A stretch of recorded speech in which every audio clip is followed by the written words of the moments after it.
Olá todo mundo, esse aqui é o Ponto Doc, meu nome é Caio Miranda, os caras aqui só vão me chamar por Sísifo, que é o meu apelido aí, mas sobre o podcast em si, é basicamente um podcast semanal onde a gente vai discutir sobre algum documentário específico, todo documentário traz uma discussão, uma brisa no melhor dizer aí, e aqui a gente vai exercer essa discussão.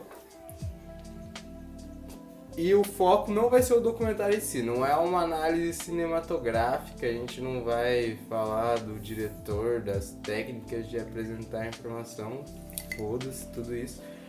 A gente vai brisar no que o documentário apresentou. Inclusive eu acredito que não seja necessário assistir o documentário para ouvir o podcast, mas aí vai de cada um. Eu tô aqui com um. Meu nome é Tarek, ou Inocente. Salve galera, sou o Dredinho, também conhecido como Vinícius França. E como se falou, é isso aí, o programa é pra você tomar uma breja e trocar uma ideia com os parça e enrolar uma ideia. Se você não assistiu o documentário, você é pau mole, toma vergonha na sua cara, vai assistir. E se não assistiu também, é isso aí. Mas depende também, tipo, esse documentário aqui que a gente vai comentar hoje, por exemplo, é um documentário meio X, assim, tá ligado? Eu acho que a galera não conhece. Eu acho que eu não deveria tratar os ouvintes assim, dessa maneira. Acho que você deveria cuidar da sua vida. Mas anyway, se você não quer assistir o documentário, você tá perdendo, porque ele é o grande prequel de Planeta dos Macacos. E... Eu já pensei. Provavelmente o host devia falar isso, mas eu vou falar mesmo assim, foda-se. A gente vai falar do Washoe, o First Signs of Washoe, que basicamente primeiros sinais de Washoe. E o Washoe é uma macaquinha muito fera, muito fofa. Esse documentário, basicamente, na real, ele é um capítulo da série Nova, que é uma série americana aí de ciência, que foi muito famosa, acho que nos anos 70, quando ela estreou, mas durou mais de 30 anos. Só que esse capítulo é um capítulo aí premiado pela American Psychological Foundation em 1974.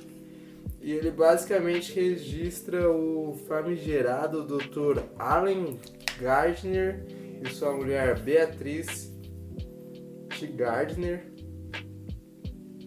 Pois é. E eles basicamente criaram um macaco como se fosse uma criança na questão, na intenção de ensinar linguagem para este famigerado símil. Não sei se é um... Símil. Símil, é pra todos. É pra todos. Vocês lembram o Planeta dos Macacos? Eles ficavam putos quando chamavam de macaco, tinha que chamar de símil. Inclusive, o documentário, a gente pode dividir ele em 3 partes. Vai ter a primeira parte falando exclusivamente da Washoe, que é uma chimpanzé nascida na África e tratada aí por esse casal e mais alguns outros voluntários, alguns outros cientistas. Posteriormente vai passar por uma outra macaca também, a Lana, né? Já é um tratamento completamente diferente, um outro procedimento, um outro teste. E por último a gente vai para a Coco, que é uma gorila. E também outro processo, outra pegada. A gente podia apresentar um resumo, né? Basicamente tem o Washoe, que é ela, na verdade, que tem essa questão de criação e de nascer como uma criança que vai aprender linguagem. Daí tem a Lana, né, que daí já é outra fita, ela tá num laboratório mesmo, trancada num quarto de vidro e ela aprende linguagem... É que o Washoe é a linguagem de sinal feita com as mãos, né, o dela Sim, vai ser... a linguagem de sinais americana. Não, é importante a gente lembrar que, ao contrário de que algumas pessoas acreditam, as linguagens de sinais elas não são internacionais. Assim como a linguagem de cada país, o português, o inglês, etc., vai existir a língua de sinais de cada país. Por exemplo, aqui no Brasil nós temos a Libras, que é a língua brasileira de sinais. Lá nos Estados Unidos eles têm a língua de sinais americanas. Lá, e é isso aí. Nome, é um bagulho parecido com muçulmanos, né? Muslim. posso estar falando bosta. Eu acho que você tá falando bosta. Provavelmente. Mas aí é o Google que vai decidir isso aí. E antes da Washoe, também um casal, antes dos Gardner, eles tentaram ensinar outros dois chimpanzés a falar, só que tentaram ensinar o inglês. Sim, a Kiki e... outro eu esqueci o nome. Mas, e por causa desse... eles divulgaram os resultados. A Kiki só conseguia falar 2 palavras. Copo... 4 palavras, não era? Era mamãe, papai, copo, mama, papa, cup e uma outra palavra aqui. Up. Mano, e eu... Uma efeméride aqui, uma trivia que eu achei interessante é que a chimpanzé ela se chama Washoe, né, em nome do condado de Nebraska, onde eles vivem. Mas o Washoe também é a cidade de... Não lembro agora a porra do estado. mas é a cidade. Interessante. Não é importante onde Pode crer. O importante Muito louco. é que é a cidade base pro Silent Hill. É a cidade que deu a ideia de Silent Hill. É a cidade mineradora que teve um acidente e hoje é uma cidade fantasma. Se vocês procurarem por Washoe no Google, vocês vão achar essa cidade fantasma e não um macaco que fala com surdos e mudos. Na real, que eu achei no documentário do macaco. Se você jogar só Washoe, eu truco. Vamos aí agora. Eu Vamos. truco aqui, ó. R$3 na mesa. Tá trucado então, mano, aqui, ó. Uau. Escrevi certo? Aí, ó, o filho da puta do macaco aqui. Desce. Aqui, ó. Não, desce aqui, ó. Depois do macaco aqui, ó. Não, esse macaco... Aqui, ó. Wikipedia aqui. Aqui, ó. Eu acho... É, Wikipedia sim, mas antes tem a Wikipedia do fucking chimpanzé aqui. Mas os... Foda-se. Seu Google foi cooptado pela União Soviética. E daí, tipo... Aí, seguindo esse resumão aí, tem a Sarah, né? Que daí já é a linguagem de sinal escrita realmente, mas não tem a brisa de nascer e crescer com uma família pra aprender melhor a linguagem. Ela é no laboratório, trancada. Sim, a grande diferença... Sarah não, Lana. Lana. A grande diferença é, tem esse estudo anterior ao Washoe, que é tentando verbalizar, que os chimpanzés não aprenderam muito, mas o que é muito interessante, por exemplo, tem uma das palavras que a gente realmente não lembra qual que é agora, porque a gente é tudo idiota, que por ser um chimpanzé, ele não ter as características humanas, uma das palavras ela precisava colocar o lábio, o dedo no lábio para forçar a verbalização.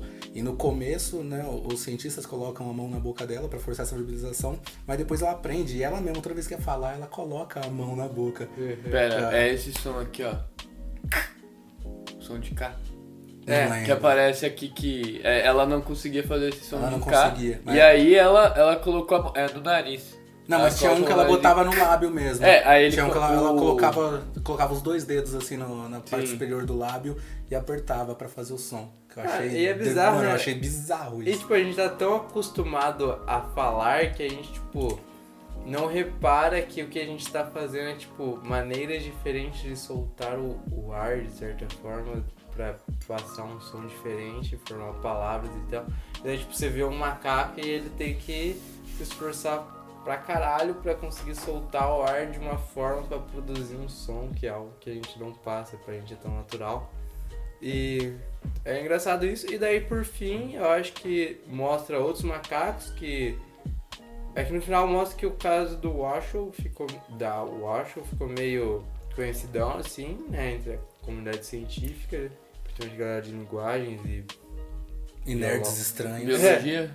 Biologia. Tá no livro do Dawkins, do Maturana. Uhum. Eles citam bastante. E daí...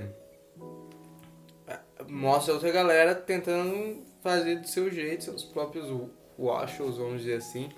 E daí tem um lá que é meio bad, que é tipo um macaco que é meio tipo... imperativo, e daí... Sei lá, eu... Nossa, não é Dave, é Al. Não é o Al? É. É o que o cara ficou... Não, vem cá. Não, mas o cara pega o macaco, ele taca o macaco, fica o macaco... Come on, be a good boy. É basicamente se tratando uma criança imperativa, né, velho? E aí ele faz um sinal Senta assim, aqui. correndo. É legal, Eu porque... falei, não, demorou. Mas E no voltando final, ao que você falou da questão da linguagem, né? A língua ser um negócio que a gente fala, que a gente não percebe, que é o jeito da gente formar a boca e formar a palavra. A gente tem um exemplo muito claro, que é quando a gente conheceu o mexicano que ficou o intercâmbio aqui na República. Cara, é mexicano. E, mano, tem umas palavras que o cara fala que são de origem dos maia lá, dos aztecas, que é impossível a gente falar. Tem vários nomes de cidade que o cara falava comendo batata. E a gente, se a gente estudar 2 anos, a gente não fala porra do nome da cidade. Mano, Quando você vai falar que é de uma língua diferente, de uma cultura diferente, porque a língua é isso, né? Ela carrega todo um aspecto cultural. E, porra, não fala, velho. Aí a gente tentando falar aquele negócio é igual o macaco lá tentando falar inglês. mano, é o famoso caso TH no inglês, mano. Fake news. É fácil, é sorte. Virou. Não, isso aí inventa uma forma de dizer que não é truzeira. Agora, o bagulho dos índios lá, mexicano, é muito mais pesado. O negócio não sai da boca, sai do sovaco, sei lá, o bagulho sobe. E daí no final, assim, pra encerrar, eles estão mostrando essas outras pessoas que também criaram seus macacos aí pra aprender linguagem. E eles tentam fazer uma comunicação entre os macacos, né? Tipo, os macacos iam se comunicar, isso seria algo extremamente bizarro, né? Tipo, 2 macacos usando linguagem. Porque essa é a questão, né? Tipo, você tem um humano, parece que tipo, um humano basicamente ensinou um macaco e foi basicamente um treino. Igual você treina, você pode pegar a bola quando você quer, você, tipo, condicionou o macaco a falar certas coisas quando você quer que ele fale essas coisas. Você pode dizer que ele não aprendeu, mas que ele simplesmente está treinado ou condicionado, que são 2 coisas completamente diferentes. E daí, tipo, no caso, se os macacos fossem se comunicar, aí sim seria, tipo, eles aprenderam a linguagem e tal. E no final, tipo, não fica muito claro, assim, tipo, o macaco ele faz a linguagem de me dá um teco dessa maçã aí, e o outro macaco simplesmente se protege, tipo, não, a maçã é minha e pá, mas tipo, não fica claro se ele não entendeu, ele não tenta dar uma resposta. Ele entendeu, só tava dando migué. Falando, não sei, a maçã é minha, pau no seu cu. Mas tipo, por outro lado, independente da linguagem, eu também vejo um macaco com uma maçã, aproxima outro macaco que curte maçãs, e ele fala, não, mano, fica longe, tá ligado? Sem linguagem, sem porra nenhuma. Mas tipo, eu acho que é isso. A minha maior curiosidade, na verdade, com relação a esse documentário, a esses projetos que eles fizeram, isso aí foi em 70 e quanto? 74? 74. E, mano... Quer dizer, eu não sei... Sim, o programa, o documentário é de 74, né? Eles começaram alguns anos antes e tal. Mas são diversos projetos diferentes que eles mostram que aparentemente estava dando certo pra caralho. Coisas assim, porra, incríveis. E a gente tá em pleno 2018 e a gente nunca mais viu nada nesse sentido. Minha pergunta é, mano, por quê? Por que a gente viu coisas nesse sentido, inclusive eu dei uma pesquisada sobre isso e eu acho que... Não sei se sei lá, acho que o mais interessante agora, na real, não são os macacos e se pá, são os golfinhos, mano. E entre os golfinhos tem um caso muito sinistro. Esse aí é antigo também. Tem uma senhorita aqui que estuda atualmente, mas tipo, esse caso aqui que eu selecionei de 58, mano, esse caso é bizarro porque o neurocientista John C. Lilly, ele tava treinando aí linguagem nos golfinhos e pá, até que a assistente dele, a Margaret, começou, sei lá... Grande Meg.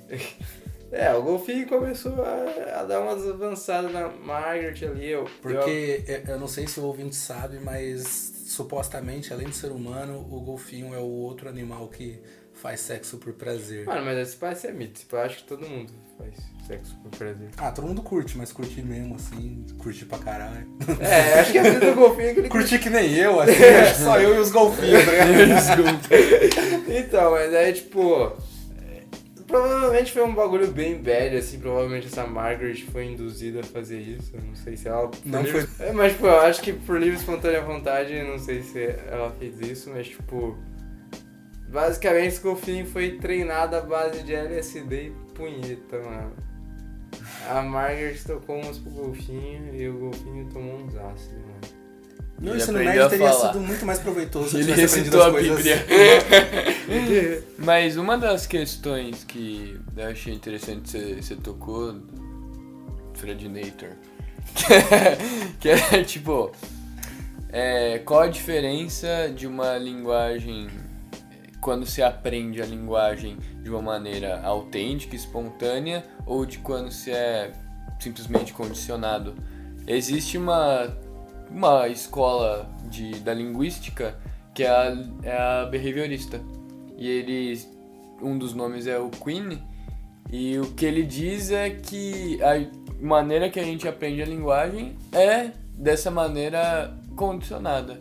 Por exemplo, você tá de frente com uma porta, você ouve alguém falando abra a porta e a porta se abre, você associa o comportamento com a palavra abra. E no caso da Washoe tem vários momentos que aparece ela na frente da porta fazendo o sinal que era ela cruzava os braços dela em cima da cabeça. Justamente o que eu acho que corrobora bastante com essa questão de realmente entender o significado das palavras e não simplesmente decorar e utilizar quando é a situação, que eles usaram bastante esse argumento, é que primeiro que o próprio intérprete lá fala que a língua de sinais americana ela é muito mais pautada em ideias do que palavras. E aí eu achei muito interessante que a própria Washoe, ela chegava na porta e fazia o sinal de abrir a porta. Ela chegava numa maleta, fazia o sinal de abrir a maleta, num outro container, várias outras coisas. Ou seja, ela, pra mim, e para os cientistas que estavam com ela realmente entendeu o conceito de abrir. Ela fazia o mesmo sinal para situações completamente diferentes. Uma porta, uma valise, uma caixa, são coisas que não tem nada a ver. De dentro fora também, né? Sim, e ela fazia esse sinal, abre. Não é uma... Que se a gente for pensar a grosso modo, aqui um pensamento que eu estou fazendo agora, né? Se você tá com, sei lá, um russo, um chinês, que não fala nada em português, e aí você chega na porta e fala abre, ele não necessariamente vai saber se você está falando abrir, realmente de abrir, se você está falando da porta, se está falando de ir lá fora, né? Não é um conceito assim que ele vai ter. Agora a gente vê que o macaco realmente ele conseguiu entender esse conceito quando ele usa o mesmo conceito em diversas situações cabíveis. E outro que eu também achei macabro é quando os macacos utilizam, né, o intérprete ensinou o sinal de pato pro macaco. Quer dizer, não macaco, não, ele falou, pato, não, né, em sinais. Não, e o macaco não pegou esse sinal, não aprendeu. Mano, acho que mas ele ele sozinho criou o conceito. Não, o intérprete ele falava, né? Fazia o sinal de duck. ele falou, tipo, o sinal então você vai ficar me cortando, duck. então. Bom, seu cu. O sinal de duck é esse, assim que eu falo, mas eu não ensinei pro macaco, e daí um dia a gente tava lá no lago, e daí, tipo... Não, ele falou que ele não ensinou o outro conceito. Porque, né, ele ensinou pato. E aí o macaco simplesmente desenvolveu sozinho, porque ele tinha um sinal de água e tinha um sinal de pássaro. E aí ele começou a fazer, tipo... pássaro de água, em vez de fazer pato. E o cara falou, mano, eu não ensinei isso pra ele.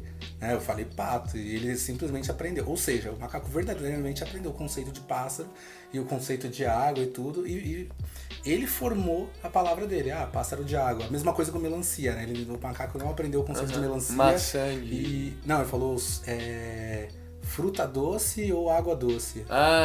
Sim. Mano, tem um episódio do Radiolab chamado Words, que eles falam basicamente sobre várias questões da linguagem e tal, e daí, tipo, o que eles falam nesse episódio é que, tipo, você tem, por exemplo, uma noção de linguagem, que não é linguagem, na verdade, mas que são basicamente conceitos separados, tipo, uma ilha, a cor azul, e eles, daí, tipo, acho que é uma neurocientista que fala isso no episódio, tipo, que os ratos, por exemplo, têm esses conceitos. Não esses conceitos, mas tipo, não sei se são conceitos, você pode usar essa palavra, mas eles identificam, por exemplo, azul, uma entrada, uma coisa assim. Mas, tipo, esquerda, né, direção. Mas, por exemplo, não... e esse é o exemplo que ele cita, inclusive. Tipo, o macaco pode saber o que é azul, o que é esquerda, mas ele não pode, por exemplo, entender o que é seguir a esquerda a partir de uma parede azul, tá ligado? Tipo, a esquerda da parede azul. Tipo, são construções que exigem que esses conceitos estejam se comunicando entre si. E é isso que o rato não consegue. Inclusive, é falado que, tipo, os bebês também se comportam assim. Inclusive a gente pode ver que os cientistas, né, o casal lá que tava com a Washoe, o tempo todo eles apontam o comportamento da Washoe e eles falam, crianças, bebês também têm esse mesmo comportamento. E isso é que eu achava mais incrível, né? Porque você realmente conseguia comparar ela com uma criança humana. Ela falava, ela faz isso, isso e isso. Por exemplo, né, quando ela estava aprendendo, no começo da linguagem de sinais dela, principalmente, né, quando ela estava aprendendo, normalmente ela fazia os sinais acima da cabeça. E eles falam, as crianças surdas normalmente fazem os sinais acima da cabeça. E eu falei, mano... Quando ela tava ela filmada sozinha, falando sozinha. Ela falou, vermelho, vermelho. Ela tava com uma bota vermelha, aí ela olhava pra bota e o sinal de vermelho é você colocar o dedo no lábio. E ela ficava o tempo todo colocando o dedo no lábio, colocando o dedo no lábio. E aí eles falam, crianças quando estão sozinhas, elas têm mania de brincar com as palavras. É uma questão de aprendizagem, né? Aquilo que você está aprendendo, você vai colocando em uso. E aquilo pra mim foi o prequel de Planeta dos Macacos. Uma das questões que o documentário toca é que em diversos momentos são citados autores falando da exclusividade do ser humano em relação ao resto do reino animal através da aquisição da linguagem. Inclusive, com relação a isso, tem um texto que a gente está familiarizado, nós três, que a gente está lendo, né, com um professor aí, que quando eu comecei a assistir o documentário, me veio na cabeça na hora, que é Aristóteles falando que... É o Rancière falando do Aristóteles. Sim, é o Rancière falando do Aristóteles, mas atribuído ao Aristóteles. Ou seja, era Aristóteles falando que a voz, ela serve ao animal, assim, né, como determinada classe de homens, apenas para exprimir prazer ou dor. Que é o que a gente vê, né? Os animais eles só usam, né, o próprio macaco ele faz alguns gracejos, alguns sons para exprimir prazer ou dor. E aí os filhos da puta começam a usar a linguagem de sinais e vão dominar o mundo. Eu achei isso aí extremamente fantástico. Mas, por favor, continue. E diversas dessas citações tinha essa coisa o que diferencia o ser humano do resto dos animais é isso. O ser humano fala, enquanto o resto dos animais só é capaz de produzir ruídos. E com esse documentário, tem uma hora que... Eu não sei se são os Gardners que falam, um outro pesquisador, que ele fala, ou a gente muda o nosso conceito sobre a linguagem, ou a gente muda o nosso conceito sobre os macacos. Sim, é verdade. E ele não fala muito conceito sobre humanos, né?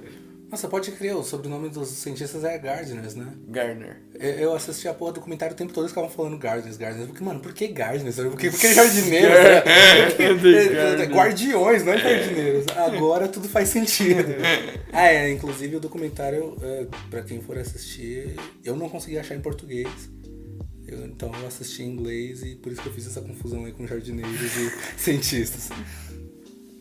Mas no YouTube tem legendado com a legenda fake do YouTube, né? Mas é bem triste.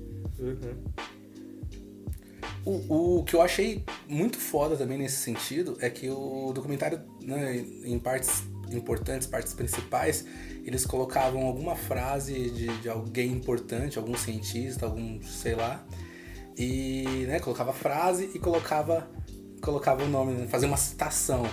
Eu achei muito foda que no final eles fizeram uma citação da Washoe. Mas nada a ver, eu achei muito foda. Como é que é? A boneca está na... O neném está na minha bebida. Washoe. Mano, e a questão do bebê sensacional. É muito engraçado porque, tipo, eles mostram um boneco de bebê e ela fala o sinal de bebê. Será que, tipo, ela tá entendendo que é um boneco que está representando uma figura que ela tem no imaginário dela de bebê? Ou a palavra bebê pra ela significa simplesmente a boneca do bebê? Interessante. Mano, eu acho que seria, tipo... Talvez preconceituosamente, talvez a questão do Rancière aí, do litígio, que eu não estou considerando a voz do macaco. Mas eu não acredito que realmente exista um imaginário no macaco que ele consegue construir uma concepção do que é a imagem de bebê e de uma representação desse Mas imagem. se liga, ela deu no... Não tem documentário isso, mas eu li num comentário que fizeram sobre o caso da Washoe. Uma das cuidadoras dela, não foi nem as Gardner, tinha perdido uma criança. Ela tava grávida e perdeu uma criança. E a Washoe também, ela ficou grávida e perdeu uma criança também. E aí teve um dia que essa mulher tinha acabado de perder, ela tava chorando. E a Washoe tinha chegado perto dela, meio que parecido com aquela cena que ela vai fazer um abraço. Pô, aquela cena eu achei uma das cenas mais impactantes da minha vida, velho. Foi. Mas ó, se liga. Ela chegou e a Washoe fez o gesto de bebê e fez assim. Ela desceu o indicador dela pelo rosto, imitando uma lágrima humana. E detalhe, chimpanzés não choram assim. E como que os chimpanzés choram? Eles não tem esse sistema lacrimal que vai pra baixo. Não é a mesma coisa. E essa mulher ela falou assim depois. Mas isso aí não é é fake news, isso aí, não é MBL não. Não, tem um depoimento dela. Caralho. E aí a mulher falou, mais do que construir sentenças certas ou não, mais do que, enfim, ela ser capaz de memorizar as coisas, foi aí que ela mostrou pra mim que ela realmente entendia o conceito. E também o que eu acho que esse documentário traz, e principalmente pra gente que é de humanas, é um questionamento dessa coisa de natureza contra a cultura, sabe? O biológico contra o social. Porque a gente, geralmente, humano, sempre pensa assim que, sei lá, hoje eu tava na aula, aí a professora tava falando, não, porque a gente existe como carne e osso, a gente existe assim, mas a nossa mente, ela faz é só discurso, é só produção, é só cultura. E aí eu sempre fico pensando que fica nessa dualidade, né, tipo, de um lado você tem a natureza, o biológico, o seu corpo funcionando, e de outro lado tem o mundo da mente. Aí a mente é cultura, é poder, é sociedade, é representação, é tudo isso. E aí, esse documentário bate justamente nisso. Então, porque a cultura, até então, parece que era um privilégio humano, né? É algo que só os humanos podem fazer. Representações, linguagem, etc. E esse documentário ataca justamente esse conceito, pilar, né? E ele dá o que pensar pra gente verificar se essa barreira é realmente tão estrita ou onde está localizada essa diferença entre natureza e cultura? Mano, mas a gente entra nessa questão de a linguagem é pensamento, tá ligado? Eu acho que não, mano. Tipo, nesse capítulo do Radiolab, eles citam um caso do Ildefonso, um nome bonito. Parabéns. Ele, basicamente, ele nasceu surdo, só que em vez de acharem que ele era uma criança surda, acharam que ele tinha problemas mentais. E não trataram, não ensinaram linguagem de sinais pra ele. Daí depois, tipo, de adulto, quando começaram a ensinar de fato a linguagem pra ele, tipo, ele teve uma epifania, assim, que ele começou a chorar, que foi quando ele descobriu que todas as coisas possuem um nome, tá ligado? O cara viveu a maior parte da vida dele sem saber que todas as coisas possuíam um nome. Tipo. Caralho, que foda. E tem um outro caso, eu não vou lembrar o nome da mulher, mas, tipo, ela teve algum problema cerebral que fez dar uma pane assim na questão de linguagem da mente dela, e ela desaprendeu completamente línguas, assim, tipo, inglês, que era a língua nativa dela, ela desaprendeu completamente, ela não tinha uma segunda língua, eu acho. Ou seja, ela não tinha mais nenhuma língua no cérebro dela. E tipo, depois ela foi recuperando, e aí eles citam de volta aquela questão do rato e da criança, que tem tipo os conceitos separados, que não consegue se juntar, até que ela foi aprendendo a juntar e tal. Mas durante esse período que ela não tinha nenhum, ela falou que ela conseguia experienciar as coisas e tipo, aproveitá-las, só que não tipo, de forma linguística. É, meio que aquela sensação de você ser uma criança, só que você já é adulto, você já tem a sua formação, né? Você já tem o seu cérebro completo, por assim dizer, só que ter justamente meio que aquela inocência de criança, de ter as coisas meio que por um viés novo, né? Sendo que você não fala as coisas, tipo, não você sei não se compreende tipo, nada. não é nem questão de ser um negócio novo, é questão de, tipo, ela fala que ela via um nascer do sol, um amanhecer, e ela não sente, tipo, o nascer do sol. Ela não pensa, tipo, o sol está nascendo. Ela consegue simplesmente experienciar aquilo, ela consegue simplesmente sentir que o sol está nascendo, mas, tipo, não descreve isso por palavras. E daí também tem esse outro mano, o Steven Pinker, ele escreveu um livro chamado Instinto de Linguagem. Também tem outro livro famoso dele que acho que é Os Bons Anjos da Nossa Natureza, que é de um discurso do Lincoln, esse título. Ele é um cara meio otimistão, assim, em relação à onda, aparentemente. Deixa eu ver se eu tô falando bosta. Se é o mesmo cara. Mas, basicamente, eu vi uma palestrinha dele lá que ele fala essa questão de justamente o pensamento não é a linguagem, ou seja, tipo, ele tenta definir o que não é a linguagem. Daí ele fala justamente que não é o pensamento, e daí tipo, ele mostra assim várias formas geométricas que estão, tipo, são iguais, mas estão vistas de ângulos diferentes. E ele pergunta, tipo, é igual? Ele fala, tipo, o seu cérebro ele não vai, tipo, raciocinar, tipo, essa é uma forma geométrica que se eu girar desta forma fica igual. Não, você vai automaticamente tentando na sua mente criar uma imagem daquela figura e tentar você mesmo rotacionar ela na sua imaginação e ver se é igual ou não. Tipo, isso é o pensamento em si, e isso não é a linguagem.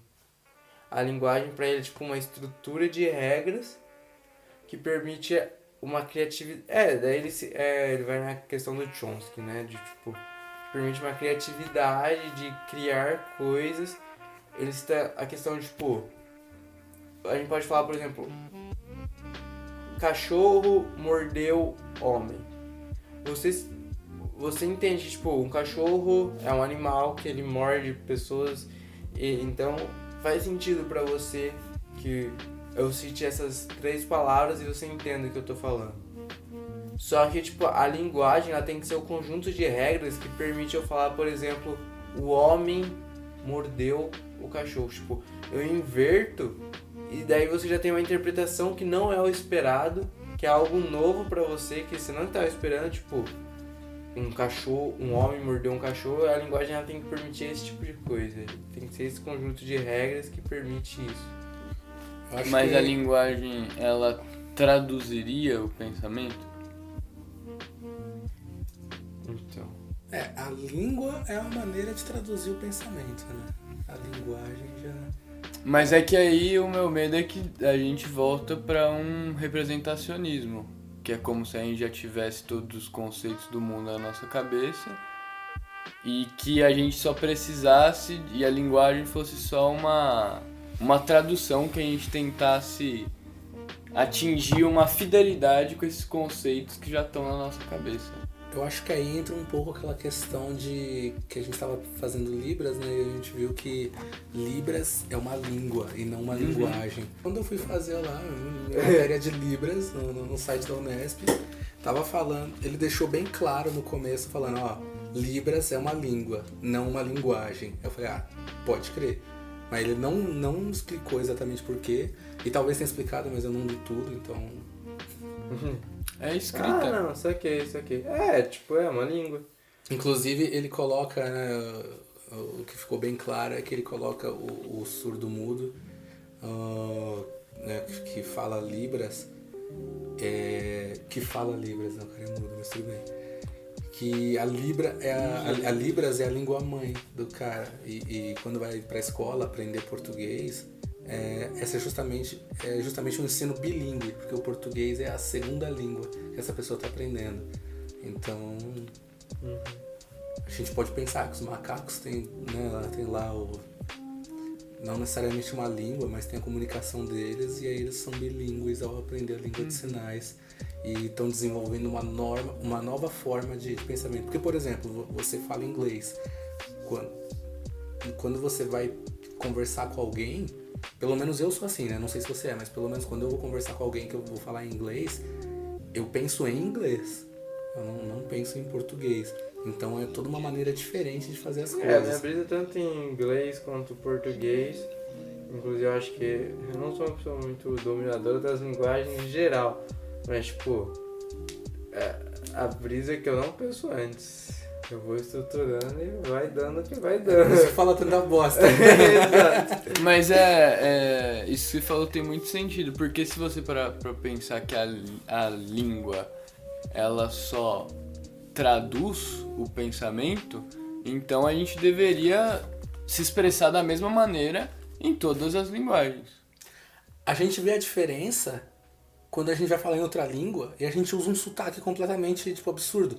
Eu falo desse jeito em português, mas se eu for falar em inglês, eu falo de uma maneira... like that, né? Eu viro Jesse Pinkman. Just yo, man! E aí se eu vou tentar falar em francês, aí eu viro, sei lá...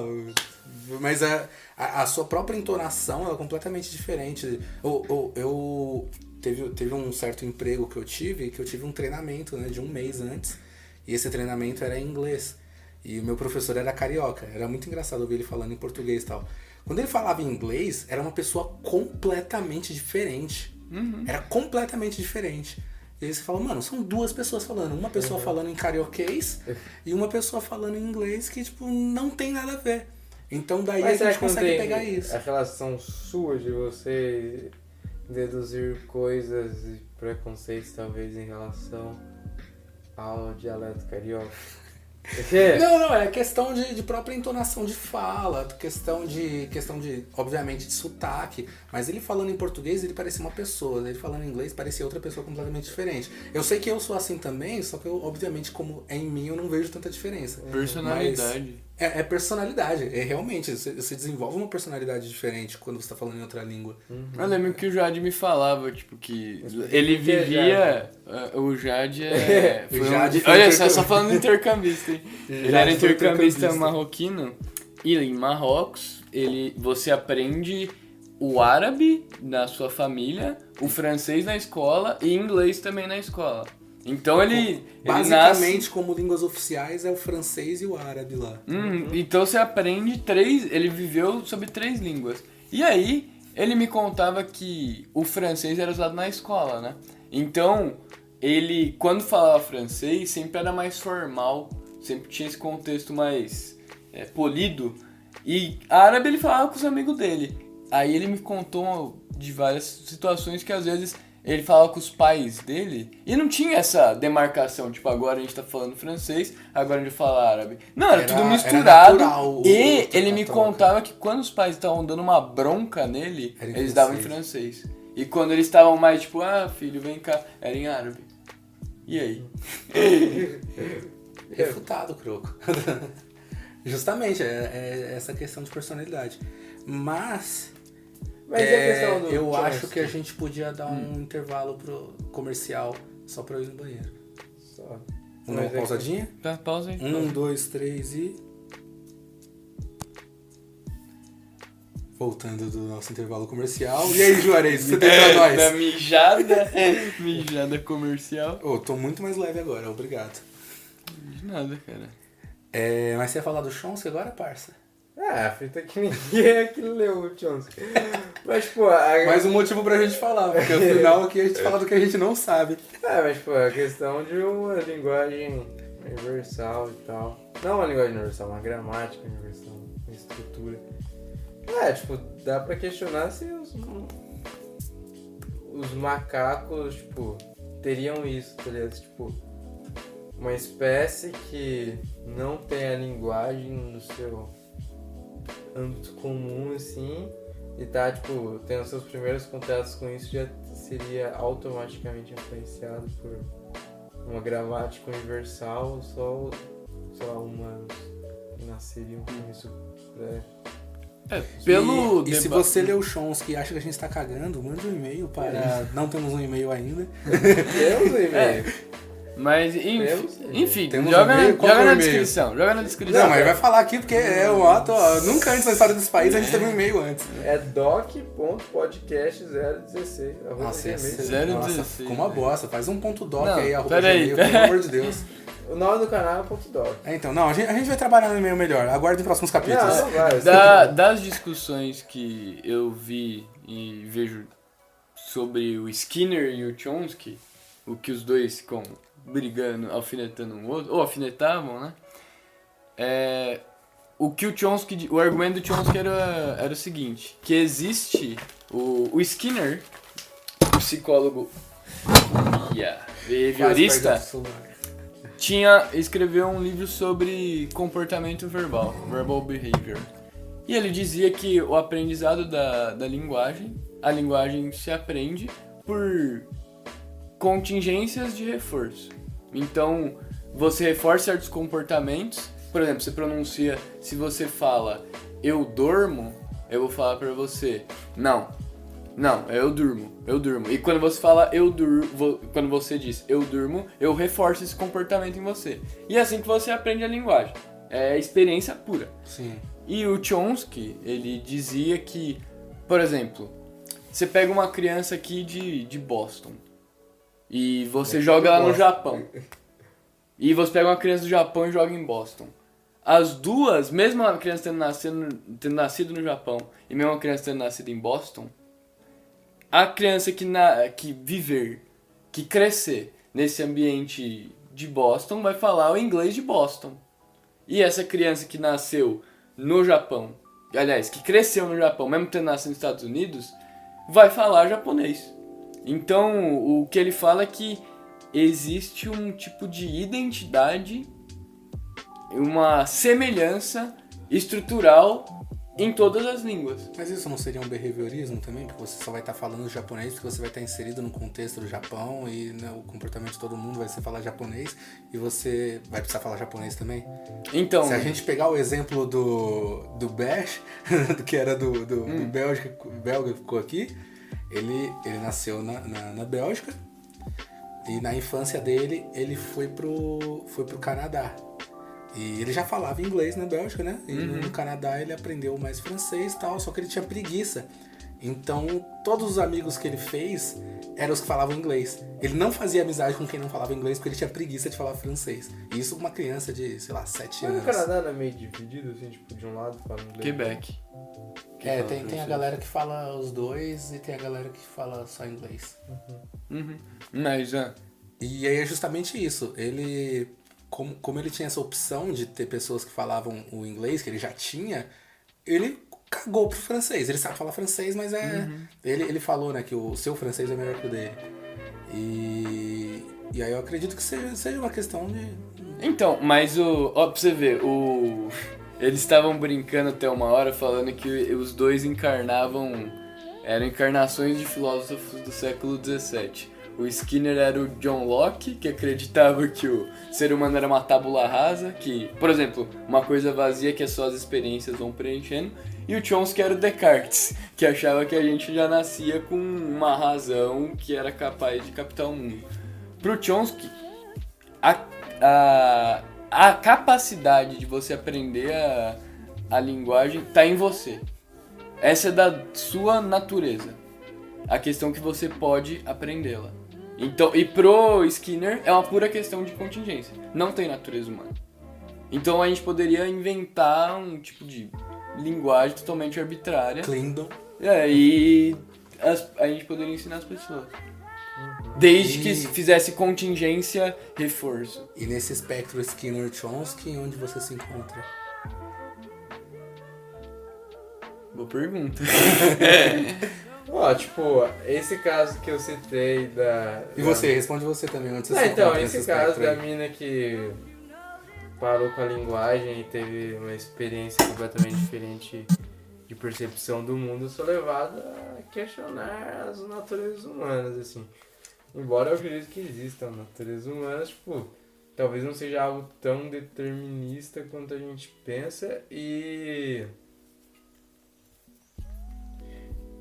é isso, e, tipo, contrariando tudo que eu falei agora sobre natureza humana, tem a galera que defende aí a questão da idade crítica de se aprender uma língua, né? Que, tipo... Mas isso é real, porque existe o fato de que quando você é criança, o seu cérebro está em desenvolvimento e uma própria questão de sobrevivência e tal, né? A questão de ser meio que Darwin aí, o seu cérebro ele vai dar uma maior atenção naquilo que você dá ênfase. Ou seja, por isso que é muito mais fácil você aprender as coisas quando você é criança. Além do fato de você não ter vergonha, não ficar com medo da sociedade. Mas que esse é o que pesa. Mas existe essa corrente científica que fala que realmente as suas sinapses estão em construção enquanto você é criança. E aí o cérebro ele dá um enfoque naquilo que você dá um enfoque.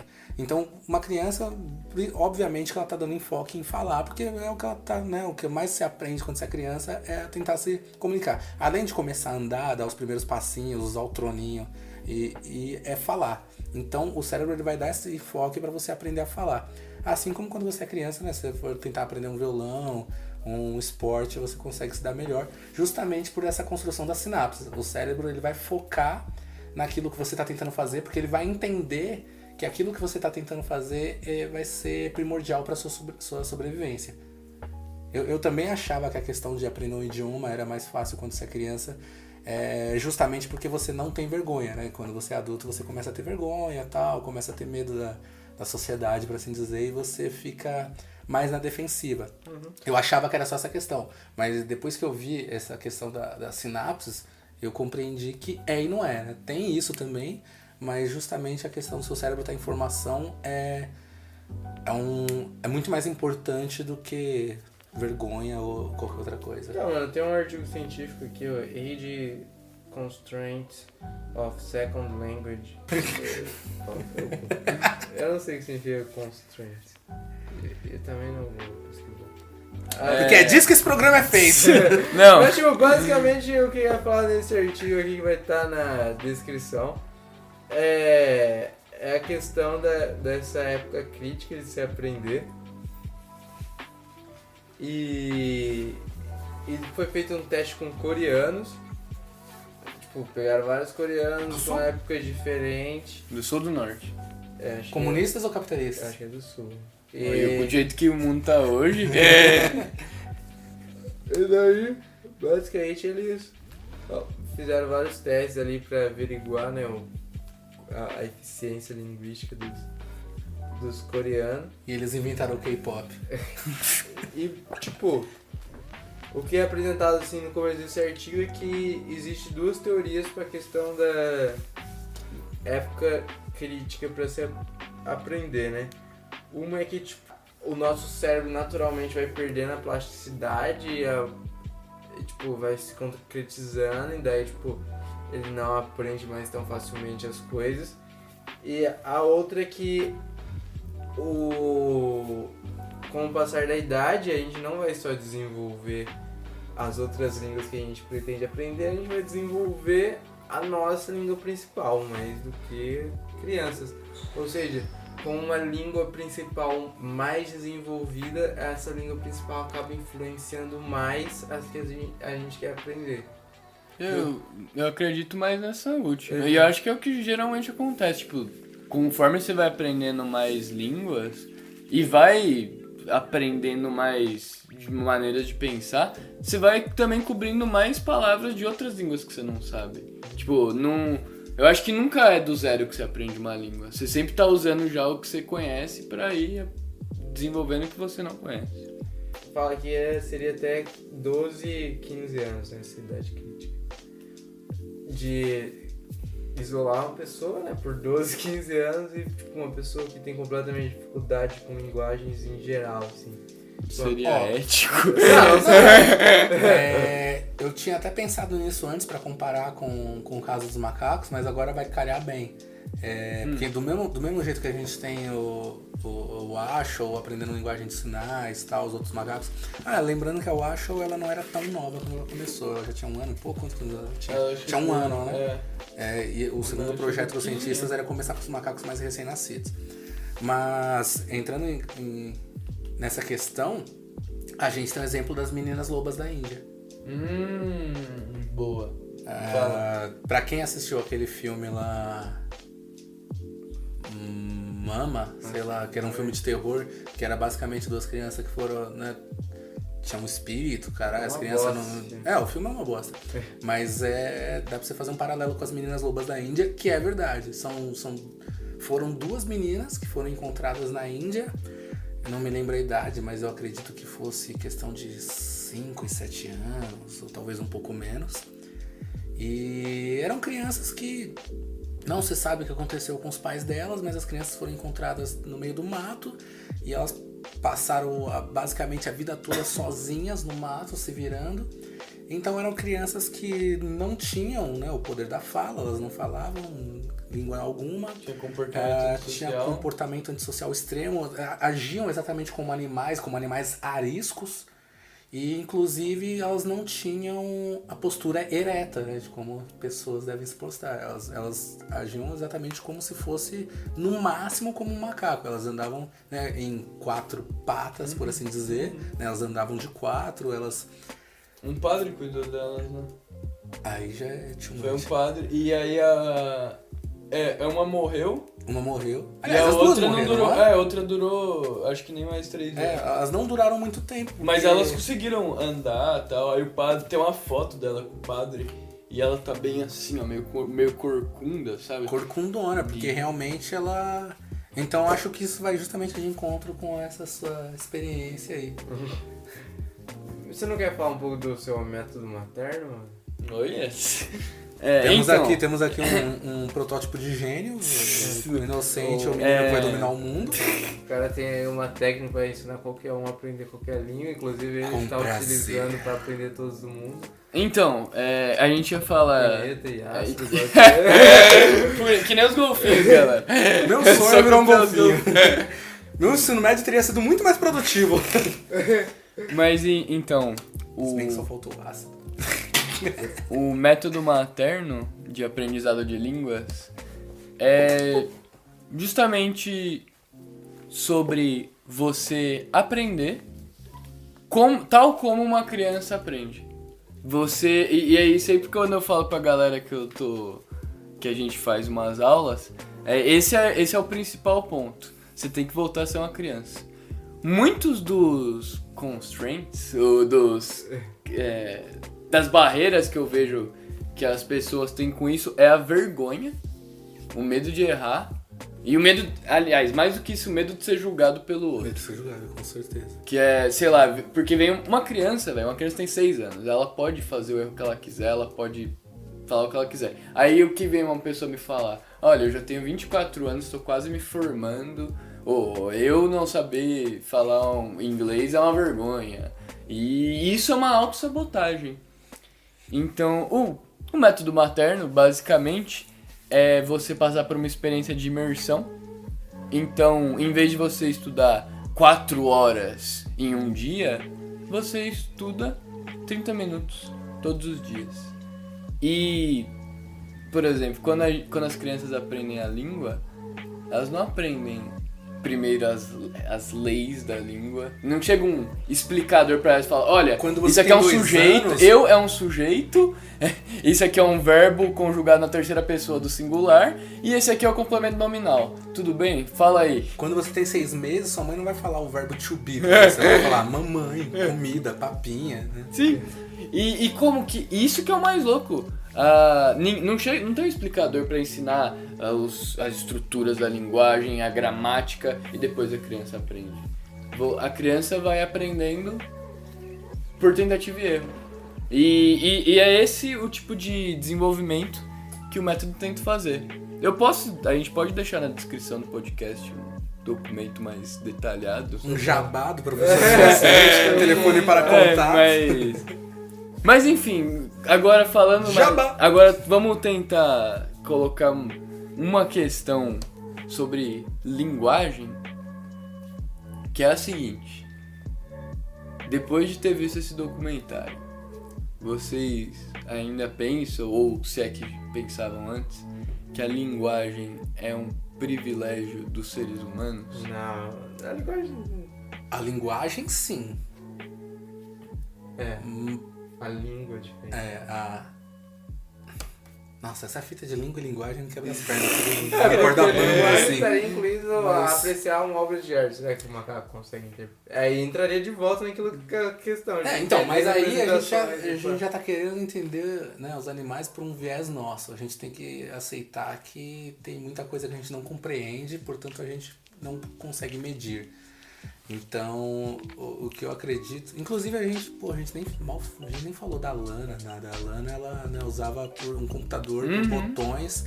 Era uma linguagem também que era através de sinais, mas não era, né, a língua de sinais para surdos mudos, não. Era uns hieroglifos, assim, por assim dizer. Era imagem, né? Era algumas imagens e ela E tinha que botar numa ordem específica. Tinha que colocar numa ordem específica, tinha que usar pontuação, por exemplo. Se ela errasse. A diferença da língua de sinais lá da Washoe é que não tem... Você poderia fazer os sinais basicamente em qualquer ordem, que ainda assim você consegue localizar um sentido e formar a frase. Essa Lana não, ela tinha que colocar no computador.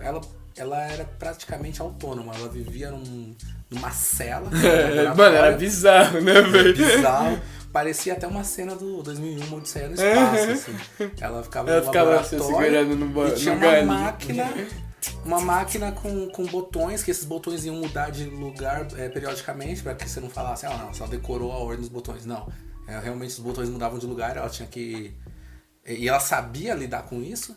Então, através dessa máquina e colocando a ordem certa dos botões, ela conseguia fruta, ela conseguia água, ela conseguia abrir a janela, né, para ela poder ver o mundo lá fora. Ela conseguia pedir pro cuidador entrar na sala quando ele estivesse presente. E, né, é uma outra forma de linguagem que a gente meio que deixou de fora. Mas, com relação à sua pergunta, Inocente, eu acho que a gente não sabe porra nenhuma. E aqui eu tô falando da humanidade no geral, não só da gente vagabundo aqui no meio.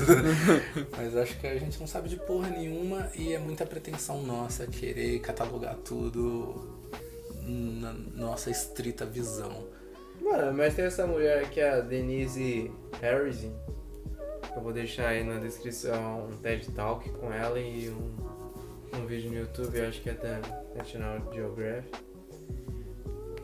E ela fala basicamente da questão dos golfinhos e ela fala que, tipo, os golfinhos, eles são quase que animais políticos no sentido que eles conseguem resolver tretas, por exemplo, e eles emitem ondas e as ondas se repetem no sentido de que cada onda meio que pode significar alguma coisa específica. Inclusive estão desenvolvendo um computador chamado Chat, ironicamente. Aí, Até mais e obrigado pelos peixes. E... Verdade, né? Pesadas, cara. Não, mas... Galáxias. Você é um péssimo nerd. Não, mas o rato não era do planeta Terra. O rato era... Sim, mas tá falando do universo. A criatura mais inteligente é o rato, depois o golfinho, depois o humano. Não, ele fala do planeta Terra, mano. O mais inteligente... Foda-se. Isso não fala. Os ratos no guia não são da Terra. Não são. Inclusive a forma deles nem é de rato, né? São um bagulho transcendental. Mas basicamente vai conseguir, tipo, identificar essas ondas específicas. É um negócio com a brincadeira que os golfinhos fazem, de, tipo, pegar uma alga e ficar brincando com a alga e tal. E aí, tipo, reconhecer o sinal do golfinho pedindo um negócio e conseguir se comunicar com o golfinho, tipo, emitindo Ou seja, simulacros criaturas das que ondas. transam muito se comunicam melhor. Mas olha que louco isso aqui. Vocês manjam a dança em 8 das abelhas? Que elas, quando elas vão comunicar que elas acharam uma fonte de alimento, elas têm uma maneira de comunicar que elas fazem uma dança. É óbvio que é demasiado humano, né? Elas fazem um movimento que a gente chama de 8, que parece um 8, e tem a ver com um alinhamento do sol e aponta na direção em que vai ter alimento. Ou então. Só que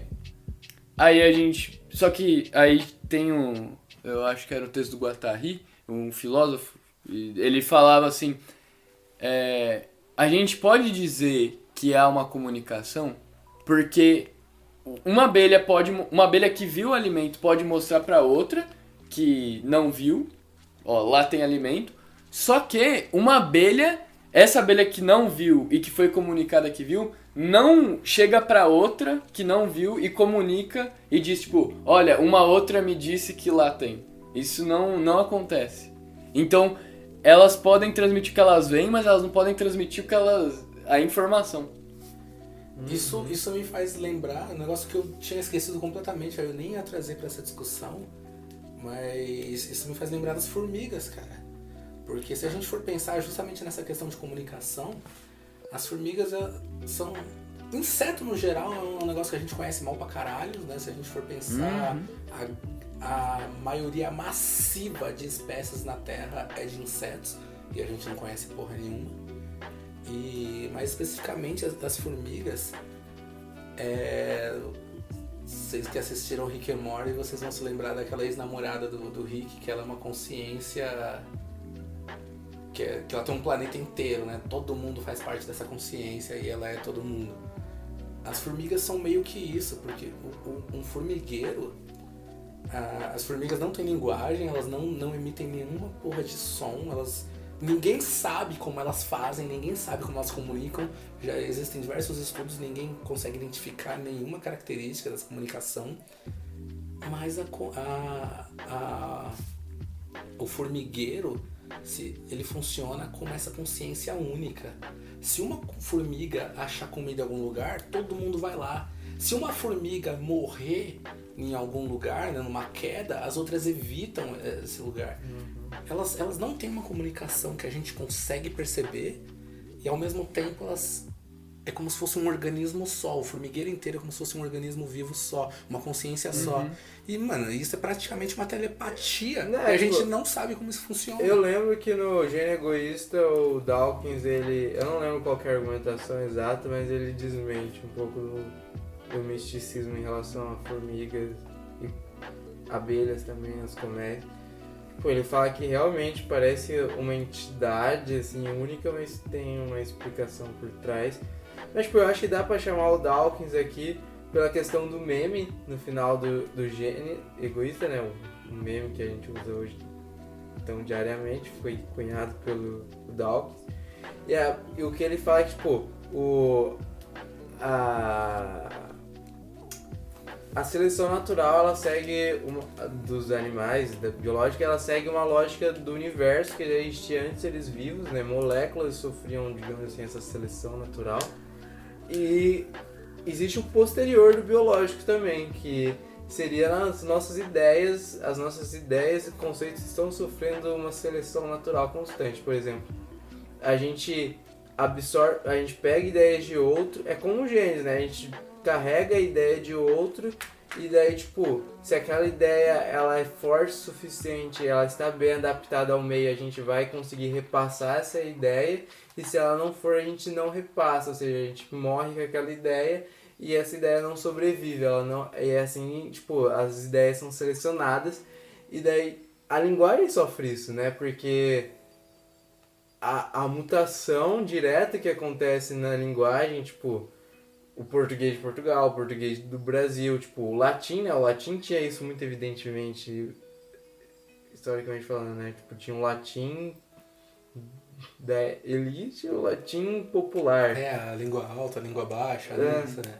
E daí, tipo, a linguagem vai se moldando nesse sentido, tipo, existem coisas que são mais fáceis, por exemplo, às vezes, tipo, a gente começa a encurtar a palavra e é mais fácil simplesmente falar a palavra mais curta, então aquela palavra mais longa ela é selecionada no caso de ser excluída, né? Tipo, a palavra mais longa ela começa a se tornar inviável de passar e se multiplicar. A própria questão do vossa mercê ter virado vós mercê, hoje ser você, e daqui 50 anos eu tenho medo. VC. Mas tem um problema nessa teoria do meme do Dawkins, que quando ele faz essa transição do gene pro meme, ele fala das ideias e dos memes como se eles tivessem uma existência em si própria. Por exemplo, tem até uma hora que ele fala do meme do darwinismo, que seria a essência de uma ideia que não se perde. Mesmo ele reconhecendo que as ideias mudam quando a gente passa de uma pessoa para outra. E às vezes quando a gente pergunta, por exemplo, te fala uma coisa, você fala, o Inocente me falou de uma ideia. Só que quando você vai falar pro Dredinho, essa ideia já vai ser muito diferente. Telefone sem fio, né? Telefone sem fio. Mas aí, como que você pode falar que existe uma ideia que é uma ideia independente dos seus portadores e que ela não é transformada a cada vez que ela pula? Existe essa ideia ou só... Não existe. Tudo que existe, tipo, não existe em si, mas existe como uma interpretação para cada pessoa. E também você tinha falado de essa comunicação das formigas, é chamado de trofalaxis, que é é quando as formigas, sabe quando parece que elas estão se beijando? Elas estão na verdade, elas estão passando substâncias uma pra outra, elas estão passando hormônio, e você sabe que a rainha das formigas ela não tem nenhuma linhagem real. Ela é alimentada. Bombada, né? Ela a galera, whey. Sim, a galera bomba ela pra ela reproduzir. E essa trofalaxis é uma troca de substâncias que as formigas fazem toda vez que elas passam uma pelas outras. E esse negócio de deixar o caminho é quando uma formiga encontra alimento, ela deixa um cheiro. Ela deixa um cheiro. É feromônio? Não lembro. Mas aí fica essa dúvida também. As formigas, quando elas se tocam, elas tocam as antenas, elas estão trocando uma substância, né? Elas estão trocando processos químicos, metabólicos, que influenciam no metabolismo delas. Aí fica a questão, qual é a nossa trofalaxis? O que a gente troca? Já pensou se toda vez que você quisesse falar com alguém, você tem que dar um beijo na pessoa? Você ia gostar. Não necessariamente. Tem muita gente que eu falo, cara, eu não quero dar beijo em todo mundo, não. E é engraçado, será que, tipo, nosso, tipo, intelecto humano altamente desenvolvido, igual eu diria... Superior a todos os outros. Supostamente. Os reis da natureza. Os golfinhos estão lá olhando pra gente com pena agora. Tipo, é permitido pela linguagem, tipo, através da linguagem, a gente cria esse contexto de, tipo, de um autodesenvolvimento intelectual, ou a gente tem esse desenvolvimento previamente e por causa dele a gente tem a linguagem? O ovo ou a galinha? O ovo é a galinha. Eu acredito que seja uma construção mútua, né? A gente tinha uns pensamentinhos ali, a gente juntou algumas palavras, a gente ampliou o pensamento, ampliou as palavras, ampliou o pensamento. Eu acredito que seja uma construção de mãos dadas. Tipo, o Terence McKenna, que não é uma fonte muito confiável a ser citado, mas ele, tipo... Quem que é?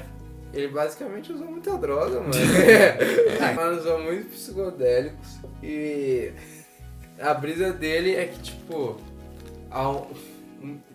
tem um livro dele que é mais antropológico, né? Que é o Alucinações Reais, que é basicamente ele na Amazônia, achando povos nativos e usando drogas com os povos nativos.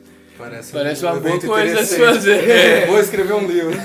Mas tem esse que é a carne o alimento dos deuses. Que ele basicamente tem essa teoria da evolução de que psicodélicos como a psilocibina do Kogu famigerado é o Loucomelo. é o que criou um contexto para a sociedade humana, né? Tipo, Salve ventania.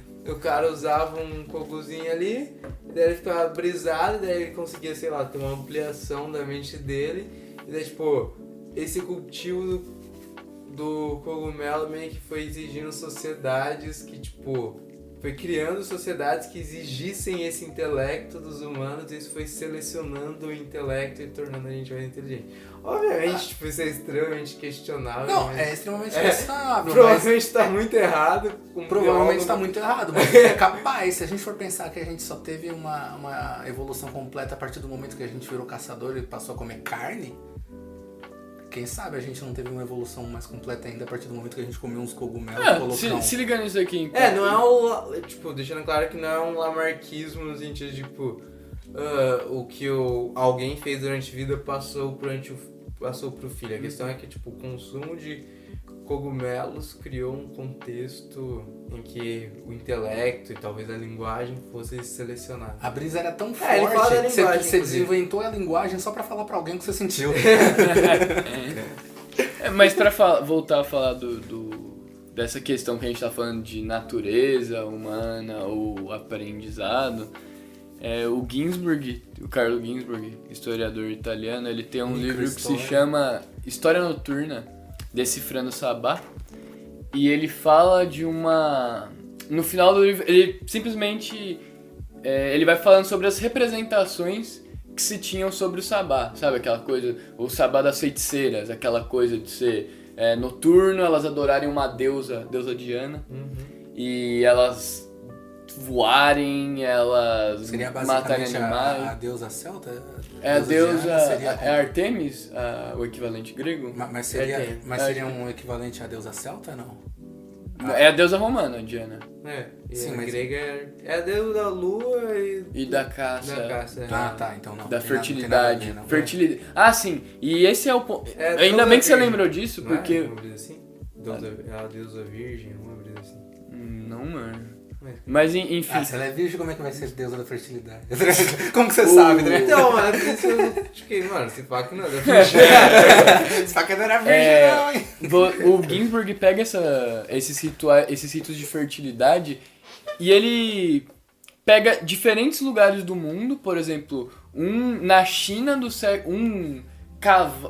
Um símbolo de um cavalo. Um cavalo no século XV, e ele pega esse rito europeu no século XIII, que tem uma semelhança extrema. Tem esses mesmos ritos de fertilidade em lugares extremamente diferentes, em épocas extremamente distantes.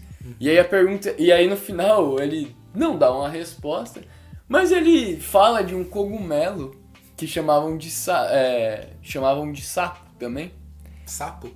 Que os xamãs usavam em certos rituais e que acreditava que era usado no sabá também. E, sei lá, aí fica essa ideia também, a gente vê aquele negócio do DMT, que o DMT Explica aí DMT pra galera. Eu não sei qual que é Não precisa falar o que é DMT, mas fala o que ele é. Dimótico Vai, Cisifo. DMT basicamente DMT basicamente é a substância que seu cérebro libera quando você está morrendo, porém é possível de se encontrar na natureza. Em quase todas as porra tem DMT. E aí a questão que o Ginsberg coloca é essa. Olha, toda a minha vida, quando você é historiador, você tende a desacreditar. Se você quer experienciar um DMT, vai lá tomar um Daime. Oi, já fazendo apologia, mas essa tá liberada. Não, mas não é apologia. não a é pessoa legal, tá curiosa pra saber o que é legal. DMT. Fala, mas o que é Tá. DMT? Ah, tem na natureza. Fala, Toma tem ayahuasca. na natureza. Aí, cara, tá, mas como é que eu consigo? Vai tomar um daime, vai tomar uma Tá. ayahuasca. O Gisbury A menos que você seja da igreja. fala isso de... O Daime é a cristianização da ayahuasca. É a bad. A ayahuasca. Ele chega a se questionar, ele fala, velho, como um historiador eu tendo a desacreditar de tudo que falam de natureza humana, de inconsciente coletivo, mas depois de fazer esse estudo aqui do imaginário coletivo, de diversas situações e diferentes, eu começo a desconfiar desse meu ceticismo. E aí fica essa questão, né? Do Jung com as mandalas. Eu ia falar disso quando você começou a Qual falar. que é a fita das mandalas? Fala aí. Tipo, eu não manjo muito, tá ligado? Acho que você manja muito mais de Jung Fala aí, do que velho. eu, mas, tipo, ele fala que a mandala é algo que persiste, né? E o símbolo do círculo também é algo que é persistente em várias sociedades e culturas. Ah, mas isso faz sentido. Assim, ó, a questão de ícones de fertilidade, a questão de círculo, eu acho que isso é muito... Você queria apontar alguma coisa aí, é muito rolê de History Channel / Aliens, tá ligado? Porque o círculo é um negócio que tá presente em tudo. Tipo, porra, tem o sol que ele some, ele vem a lua e ela some, vem o sol. Então você já vê que isso é um ciclo. Tem as estações, já é um ciclo. Então. Tem a coisa de maré, é um ciclo. Então o ciclo ele sempre teve presente para todas Mas todas as humanidades aí, né? Todos os seres, todas as civilizações. E a questão da fertilidade também, você cola no Japão, os caras têm a festa do pau. Você cola lá não sei onde, os caras também usam um monte de pinto, tá ligado? Porque ou a mulher ou o pinto, mano, isso é obviamente ali ligado à fertilidade. Tá? Um cavalo, o rolezão viril pra caralho, pega umas éguas, faz uns potros. Então, isso pra mim não quer dizer nada aí, mas Mas não é só um círculo. É uma imagem embutida no nosso Pra você ter uma ideia, é a mandala. É. Aí, pra você ter uma ideia, a Nice da Silveira, foi uma psiquiatra aliás, ela foi uma psiquiatra que iniciou o movimento de antipsiquiatria aqui no Brasil. Não foi a pioneira, mas... enfim, ela compôs esse movimento. Ela começou a fazer terapias alternativas com seus pacientes. E uma delas, ela usava arte. E eles desenhavam. E ela tava lendo Jung, né? Ela nunca encontrou Jung, nem os pacientes do Jung. Os pacientes esquizofrênicos dela faziam desenhos. E ela começou a ver que era de mandala. Umas mandalonas assim, enorme, velho. Enorme, colorido. Eles coloriam e tal. Aí ela mandou esses desenhos pro Jung. Que ela viu nos livros do Jung, o Jung falando justamente desse símbolo. Que ele diria que é... Aí o Jung chega com os arquétipos, né? E ela manda uma carta pro Jung, o Jung lê a carta e ele imagina a felicidade do cara, né? Ele vê essas mandalas e checa justamente o que ele tinha estudado. E aí fica essa questão de, da onde veio isso? Tipo, da onde veio isso? Como que isso tá em rituais alquímicos? Como que isso tá em representações divinas? Como que isso tá num esquizofrênico? Uhum. Tipo, mano, e o que você... Tipo, esse caso, um caso bem evidente disso tudo é o do Louis Wayne. Ele é um cara que, tipo, ele desenhou vários gatos, tipo, na Inglaterra. Ele ficou muito famoso por desenhar gato, ele fazia cartazes de gato. Tá aqui, tipo, eu vou deixar na descrição os gatos dele. Da hora. E daí, tipo... Muita gente associa até, tipo, a popularização do gato como algo doméstico e fofinho que a gente tem a ele. Ele foi o mano que criou essa brisa. De tão popular que eram os desenhos dele. E daí, tipo, durante, acho que a Primeira Guerra Mundial, acho que foi a primeira, tipo, se fudeu bruto, tá ligado? A mulher dele morreu, ficou pobre, todo zoado. passou por uma bad, eu diria. E daí, tipo, ele foi parar num hospício. E daí, tipo, depois até depois, tipo, eu não sei se foi o rei da Inglaterra em si, mas tipo, alguém meio que encontrou ele naquela situação e daí deram um amparo governamental pra ele, botaram ele num hospício decente, porque ele tava num hospício zoadaço. Mas, pô, quando ele tava nessa fase bad dele, no hospício lá, ele começou a desenhar gatos, ele ainda continuava desenhando, só que foram ficando cada vez mais psicodélicos e cada vez mais transmorfos. Com mandalas, tipo, a um certo nível que você já não, tipo, você ainda reconhece, você vê uma mandala que eu, por exemplo, tá ligado? Você consegue, não sei se esse aqui é um original dele, ou se é, tipo, não, acho que esse daqui não. Mas tipo, esse daqui, ó, por exemplo, você, vai estar na descrição, você consegue reconhecer uma mandala que tem formatos que assemelham a gatos, tá ligado? Você vê o olho, o nariz. Mas, tipo, um mandala, tá ligado? E, tipo, os gatos eles foram cada vez mais virando mandalas. Pra fazer o papel de cético cuzão, Faz mesmo. eu consigo ver isso como, por exemplo, o cara era aficionado em gatos, o cara só sabia fazer gato. Aí ele tava no hospício, ele queria continuar fazendo gato. Só que o cara tava Mano, o cara tava no hospício, velho. Tipo, os caras não ficam lá de boa tomando café. Você toma umas doses cavalares de vai dormir. Né? Umas doses cavalares de sossega-leão. Uns remédios de você ficar garoto. Você toma um remédio e fica garoto. E sua visão vai meio que virar um caleidoscópio. Então daí pra você desenhar um gato com caleidoscópio fixo na mente, pra você fazer um gato numa mandala, acho que é 2P. Mas tipo, o uso de flores e dessas cores e tal, eu não sei, parece muito que é tipo, mesmo que fosse o efeito de drogas ou até da esquizofrenia, né, da loucura em si, ainda é de certa forma um conceito estrutural que tava na mente dele lá no fundo do subconsciente, tá ligado? Sim, mas é um negócio que é justamente isso. A partir do momento que você usa um psicotrópico aí, né, um negócio forte, então, mas, tipo, sua mente vai assumir isso. Então, mas o porque por uma psicotrópico, própria questão de distorção da... A droga, o alucinógeno, ele prova o ponto do Jung, na verdade. Que existe uma estrutura Pode ser. dessa imagem na tipo, da onde ser, veio meu isso? Meu da cético, onde meu veio? cético falhou agora. Tipo, o desenho da mandala não tá na substância que se ingere. Mas não é questão de ser uma mandala, na real. É porque o nosso simplificar, por assim dizer, transforma numa mandala. Mas não é uma mandala. É justamente essa questão caleidoscópica, né? Que a sua mente ela vai estar meio distorcida, vai fazer as coisas simétricas ali.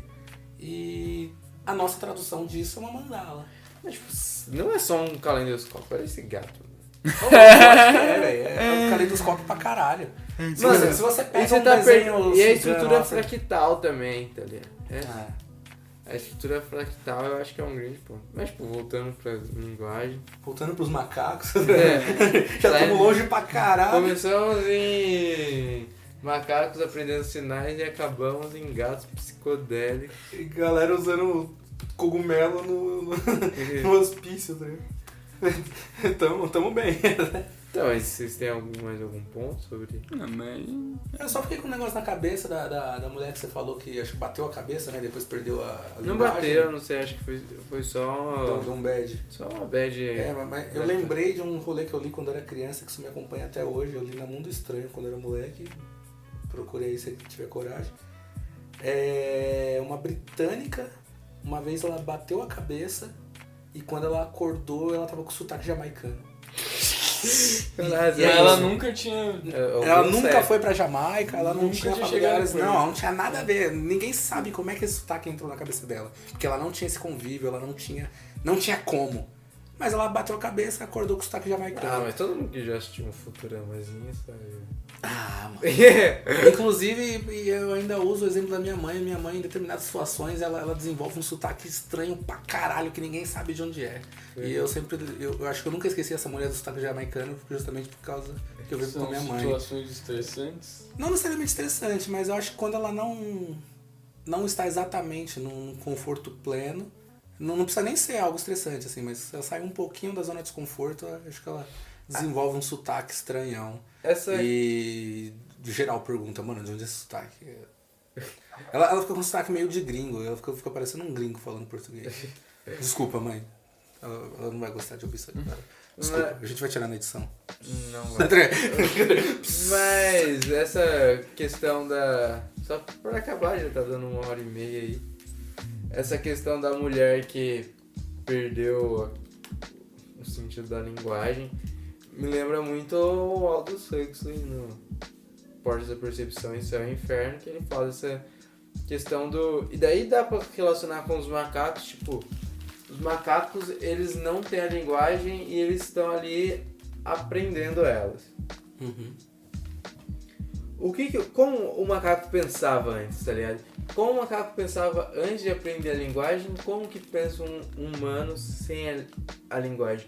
Porque o que o Aldous Huxley fala é que tipo, a gente sempre tá buscando com experiência, seja droga, seja arte, seja apreciação da natureza, a gente tá buscando esses momentos inumanos em que a gente supera a linguagem, em que a gente supera a noção de tempo e tal, essas coisas.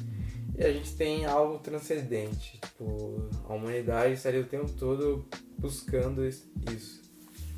E daí, tipo, acredito que essa mulher alcançou isso, né? O que ela descreve lá, de, tipo, experiencial, nascer do sol, e tipo, e quando alguém fala, ela cita a questão do presidente, tipo, alguém fala presidente, e quando, aí ela já tava aprendendo de volta a linguagem, né? Tipo, na hora vinha na cabeça dela a imagem, tipo, de um homem, tipo, com o perfil presidencial, assim. Machista. E daí, tipo, e ela por um tempo funcionou só nessa questão de imagens que vinham o tempo todo na cabeça dela, uma por uma, assim. Pode ser até pensado como alucinações, não sei. A questão de cognição, né? Quando você está aprendendo alguma coisa, ou mesmo quando você não está aprendendo, quando você está só usando, você vai utilizar de aquele rolê da gavetinha no cérebro, né? Chega uma palavra nova, alguma coisa, você vai para a gavetinha para ver com o que se associa isso. Eu acredito que seja justamente essa questão aí. Uhum. Mas eu acho que é isso. Já deu 1h30. Então vamos despedir aí? Vamos, todo mundo. Tchau. Todo mundo junto? Como é que é? Tchau. Desculpa, mãe, eu não queria ser uma decepção. Norte, vento, vela, barco, porto, a mão amiga e beijada, os atalhos do repouso. Se não conta com a sorte, conta de novo. As coisas acontecem de uma hora pra outra, mesmo que demore a vida inteira pra acontecer. As coisas acontecem de uma hora pra outra, mesmo que demore a vida inteira pra acontecer.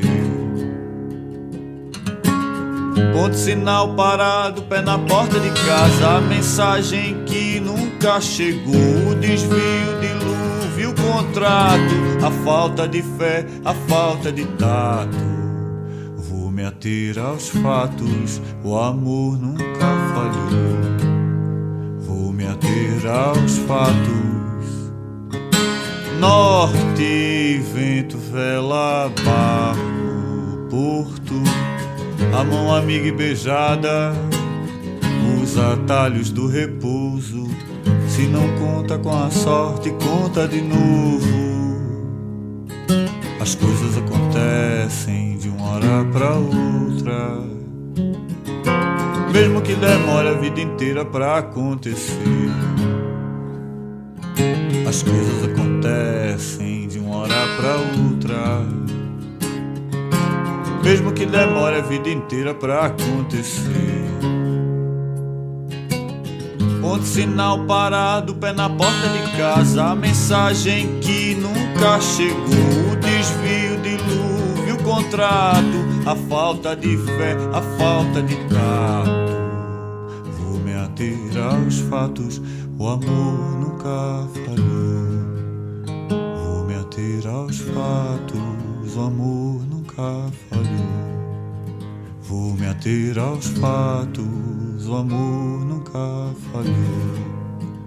Vou me ater aos fatos, o amor nunca falhou.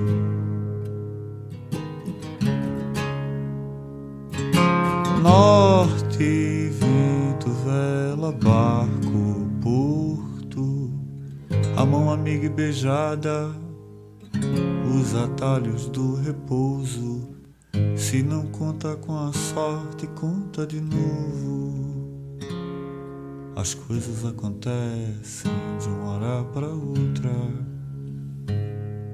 mesmo que demore a vida inteira para acontecer.